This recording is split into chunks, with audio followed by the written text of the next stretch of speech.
Okay, so I'm back here for the second time with freshman catcher Ike Kiely. Ike, thanks for coming on again. I'm excited to take a look at a couple more ABs. Yeah, man, I'm excited to get going. Thanks for having me. I told you the other day after we finished the first episode, I was like, if you hit another homer, you have to make sure you come back on and talk to me about it. So we're gonna get into that. But so the first thing Yeah, question I it wanted might to just be ask a you good luck was, charm at this point. you said what? Might just be a good luck charm at this point. Yeah, I just have you're to just gonna move keep back. coming on until you stop hitting homers. So you're walking up to the plate here. Here's Ike. Here is this Brick rounding second? I believe that's Yellen. Yellen rounding second. Okay, so you're about to have runners on second and third, tie game in the fourth. So this is a big at bat for you. I asked you the other day a little bit about your approach, but I kind of want to hear you explain it again in this situation with this dude on the mound. What's the approach here? Because I don't know how many outs there are, but I do know that your approach is probably going to be. You probably remember what your approach was in this AB. Yeah, so second and third, I know there's less than two outs. Can't remember if there's one or two. And I know there's a lefty up there. So I'm hunting outside, outer half. That's generally where lefties sit, especially against righties. And I'm looking for something I can drive to the outfield. I mean, guy on third, I'm trying to get the run in. It's a tie game right now. So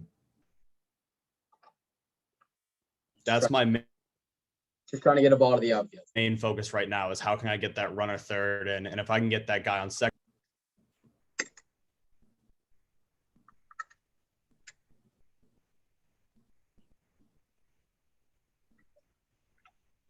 You good on your end? Yeah, I think you froze a little bit, but I can get you now. Don't worry too much about it. We are about to see the first pitch of that at bat. We got a lefty you said on the hill, so you're looking outer half of the plate. You're just gonna make sure you have nice plate coverage here. So 0-0. Right. That looks. What is that? Is that soft? Yeah, that looked pretty soft. If I remember correctly, that might have been a curveball for a ball. A curveball for a ball. Okay. So he's trying to attack you, like you said, kind of looking like soft away. Doesn't really want to come like hard in and at all. Yeah, he's trying to get me to roll over something, keep the runners where they are. Surprised that they have the infield back like that, tied. But yeah, I was surprised by that too. ooh, that's a good swing. Just missed it. Pulled that about 40 yards left, but it had some good distance on it. Was that a fastball?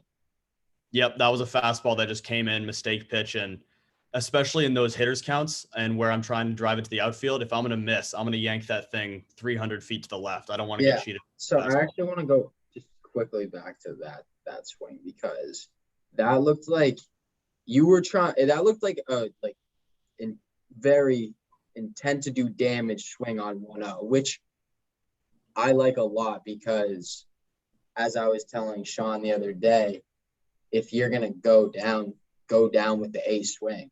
And I think you mentioned that Coach Noon says that to you, but it seems like you just are so good at just always having your A swing, which is an underrated aspect of especially a hitter of your youth in college, because when you do get those mistakes, if you are thinking A swing all the time, like that's how you do the damage that you want to do. Yeah, I just try and go up there with an aggressive mindset. I don't want him to get on top of me.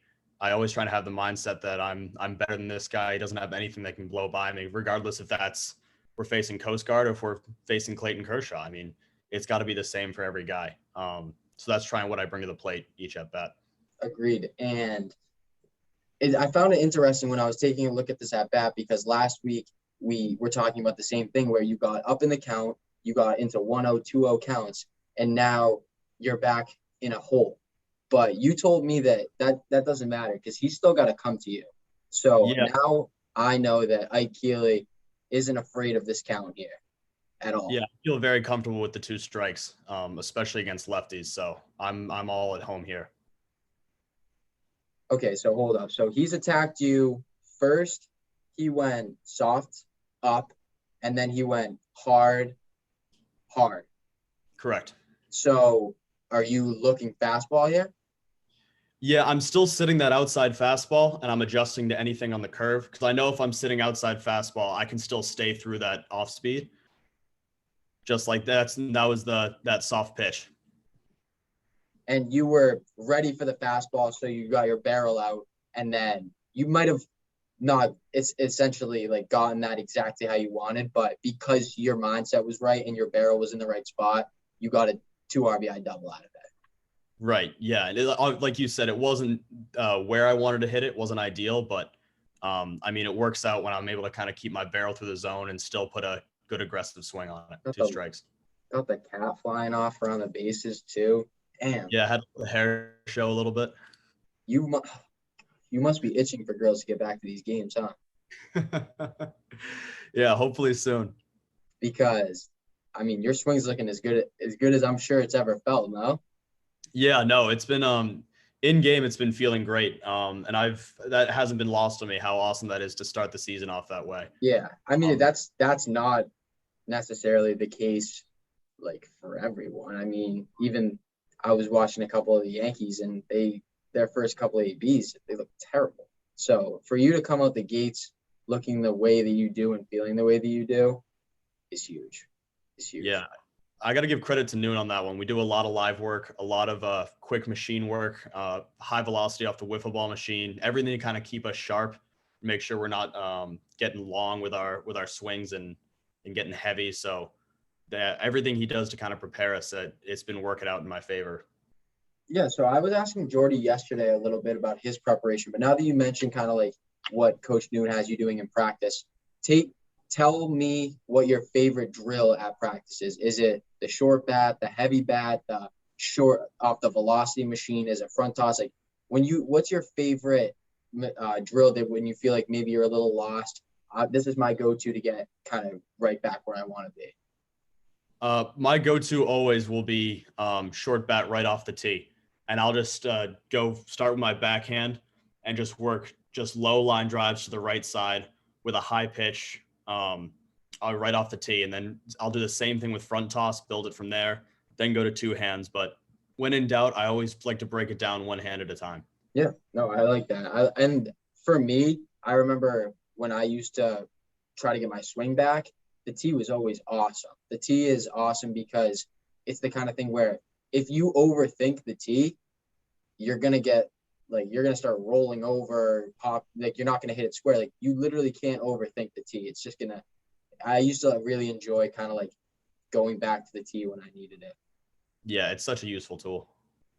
Okay, so this is the big app out of the day. So we got top of the 6th in the first game, 2-0. So 2-0 in the 6th. Like this game got out of hand pretty quick. Yeah. And it started with one of the swings that we're about to see. Yeah. It was awesome to kind of see the offense explode like that. And it was great to be a part of it, but also seeing Patty go yard, first career home run, Wardo, and then Cookie with an absolute monster shot. So that like all that kind of building off this was awesome just for a great team offensive showing. Okay, so let's not spoil it too much, Ike. Let's see what happens here. Excuse me. I'm kidding. So, all right, we got a fastball on the outside. So this is the first at-bat that we've looked at that you're starting in the hole. So this is another lefty on the hill. We got runners on first and third. They're playing you double play depth. Are you looking to put a ball in the air in the outfield? Oh, 100%. And this is one of those scenarios where I can't really get away with that line drive up the middle as much, just because, like you said, they're playing up the middle. That can turn into a double play and end this inning quickly. So I'm definitely trying to swing hard, swing aggressive, and really get some air under this thing. So this isn't your first at-bat of this game, correct? No, I believe it's my third. So how were they attacking you earlier on in this game? I got a lot of soft outside. They started a lefty against us and they kept going with the lefty. So they were really trying to push a soft outside, getting us to roll over. So that was the approach never changed. I was still looking for that outside fastball, something I could jump on and drive up the middle or to the right side. Okay. So we're down 1-0 here. you're looking to put a ball in the outfield, which isn't necessarily a bad spot to be in. 0-1, because even if he throws you something soft, you can miss on it and kind of pop it up. And he's back. I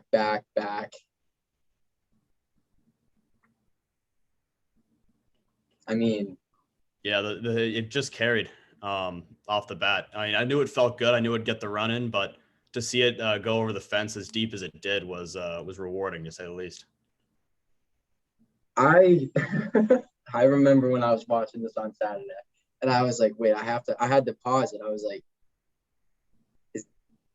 did he just hit another? Like, oh my God, he just hit another.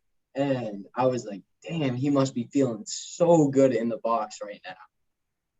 Yeah, I was feeling great. What the cameras couldn't show is I got back and immediately got the silent treatment from the whole dugout. So there was a good 10, 15 seconds where I was just kind of enjoying it by myself. They gave you the silent treatment? They got me with the silent treatment, which was fun. But yeah, no, it was he threw me a high fastball, high and outside, and I just put everything I had into it. And luckily the wind wasn't blowing in too much. You must have gotten that high fastball like right on your barrel, no? Yeah. I don't know if I could have squared it up any better. Yeah, I mean, for someone like yourself to be going up in a situation with the approach of, I'm just going to put a ball in the outfield, that approach is so important. And like I have been telling Jordy and Brick about all the little things that they take for granted about their game. And the reason that I like talking to you guys so much is because like you guys are all such intelligent baseball players and so talented at the same time. And when you combine those, like if you don't go up with that same approach, like even if you get a barrel, you're probably not going to be hitting a home run to right center. Like it starts with the approach and then it carries over because you're talented enough to get your barrel to the middle of that baseball. And then they mesh together and all of a sudden, what, your OPS is 2,000? Might be, yeah. I think it speaks to like our team dynamic too. Just guys know when to sacrifice. They know when they need to do a job, and we're more worried about getting runs on the board than our stat lines at the end of the year because we know that those wins they turn into dog piles, they turn into rings, and that's what we're here for. So obviously it worked out here. The ball went over the fence, but everyone's going up with that approach, just saying whatever I can do to get that run in, to get some more wins on the board. Yeah, I mean, like I told you, hopefully if I'm free on Saturday, if they let me out of this queue, then I'm going to be at Gavoni for the first time. And I'm going to be bringing a couple of blank scouting reports because that's something that I'm starting to get into. So I'll shoot it your way if I get one done for you. Awesome. Please do. I'm rooting for you to be there. Yeah, appreciate that, brother. Take care, and thanks for coming. Awesome. Thanks for having me. This was fun. I'll see you later. See you, man.